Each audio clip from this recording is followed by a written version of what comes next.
Ngayon, iba na yung mga kabataan. Kasi hindi sila naalagaan ng mga nanay. Kasi ang babae, ang unang-unang teacher ng mga bata. Ang mga babae, ang mga nanay, ang unang-unang madrasa. Ang unang-unang school ng mga bata. Kaya pag na-fail sa unang madrasa, fail lahat ng madrasa.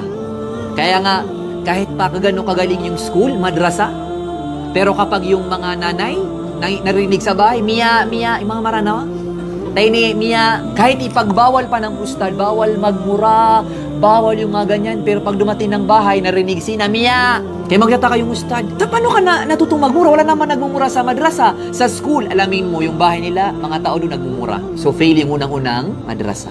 So, we can decide, bakit ganito yung mga kabataan ngayon? Dahil sa mga nanay. Si nanay, mahilig pumunta ng mga party, ibaw, pagatin sa kawi, langon na pagatinan.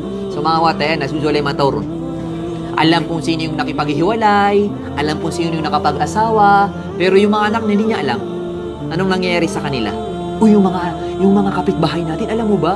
Yung mga anak mo, alam mo? Subhanallah. Alam lahat ng balita sa buong paligid, pero yung loob ng bahay mismo, the four corners of the home, hindi niya alam.